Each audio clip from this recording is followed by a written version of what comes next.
Welcome to another edition of CUWFalcons.com Weekly Coaches Show. Joined today by men's hockey head coach Jasen Wise. Coach, thanks for joining us today. Yeah, no problem, Brian. Your team is off to a 2-0 start, first time in program history. Let's go back to last week and a couple of big wins over Lawrence University. One of the things that stood out was the balance of scoring last week. And you had 14 different players score. 10 of those players scored 2 or more points.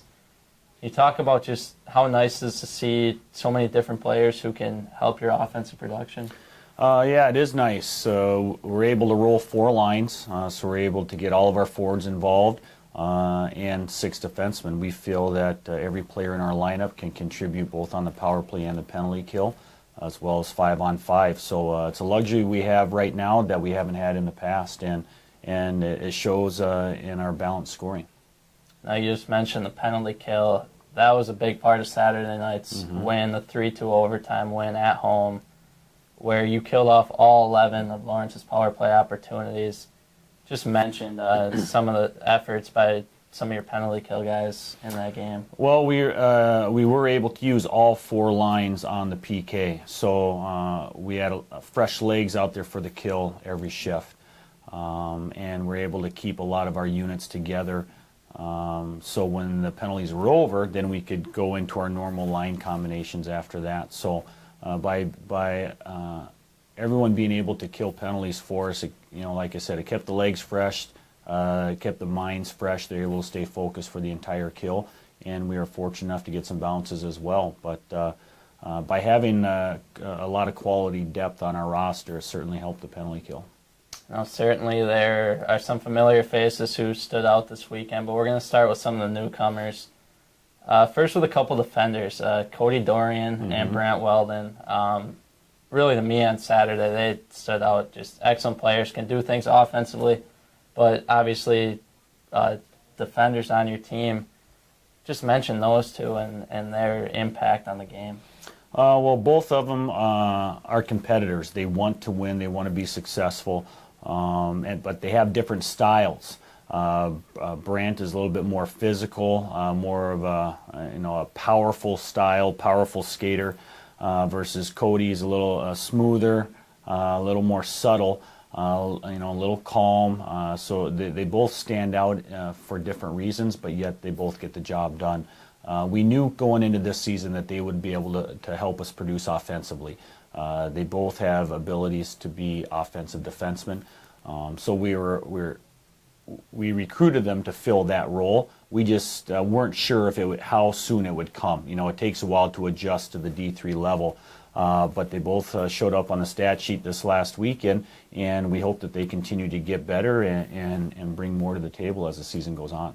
Now, one returner who he led your team in scoring last year, and he led your team in scoring through the first week, and that's Devon Toews.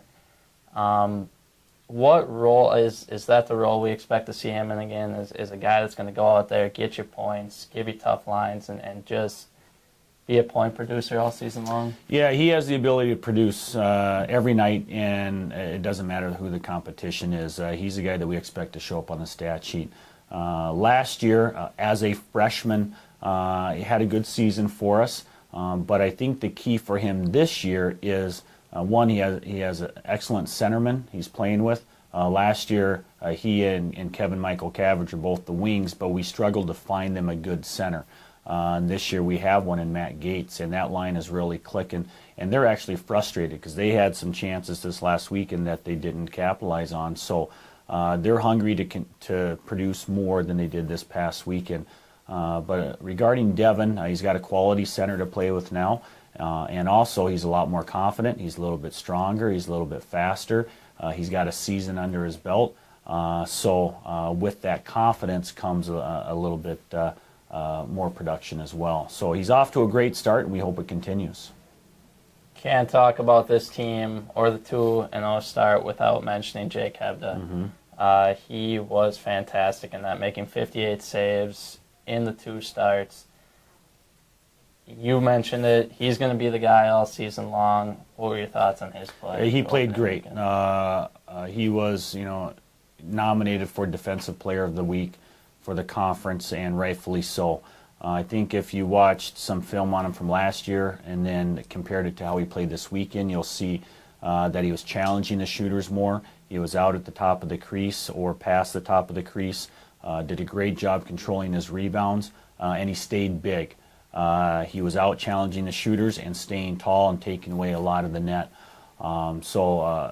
And he had a great off season as well. I think that should be pointed out that he dedicated himself this off season, did a lot of goalie work as far as working with some pro guys and some D1 guys, and really worked on his game, and he came in with a lot of confidence, and it showed in the way he played. So we're very happy with this performance, and we expect it to continue. He's doing a great job for us.